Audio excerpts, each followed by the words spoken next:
Those millions of families had much in common, including a taste for the latest post-war conveniences. Between 1946 and 1965, Milwaukee's electric power consumption per household more than tripled. The most popular appliance was something new, the television. Milwaukee's first station, WTMJ-TV, signed on at the end of 1947. There were only 1,000 sets in the area at the time. 10 years later, more than 97% of local households owned one. Television programs offered a high-gloss reflection of what life was supposed to be like in the 50s. Father knew best, Mom was in the kitchen, and we left it to Beaver. Real life went on without a laugh track, of course. But television lifted up new cultural icons that had enormous appeal. The most powerful icon in post-war America was the automobile. The number of cars in Milwaukee County nearly doubled in the first post-war decade.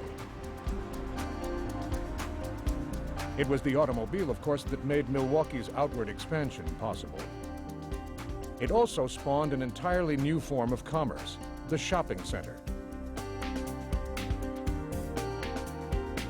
Southgate was Milwaukee's first. When it opened in 1951, nearly 60,000 people flocked to South 27th Street, snarling traffic for hours.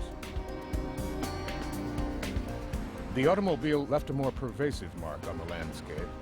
As the number of cars in Milwaukee multiplied, streets built for horses and trolleys were overwhelmed. The solution to gridlock, everyone agreed, was expressways. Milwaukee adopted its first freeway plan in 1946. And construction began 6 years later. The first segment of Interstate 94 opened in Waukesha County in 1958. Governor Vernon Thompson did the honors, with a little help from Miss Concrete and Miss Blacktop. As the post-war boom gathered steam, freeway construction was practically continuous. And what fueled Milwaukee's continuing boom? What paid for all the cars and TV sets and freeways? Industrial prosperity. As pent-up consumer demand sought its outlet, local factories roared from defense work to peacetime production without missing a beat. Millions of automobiles rode on A.O. Smith frames. Millions of consumers used electricity generated by Alice Chalmers turbines. Industries everywhere relied on coal and metals mined by Bucyrus Erie shovels.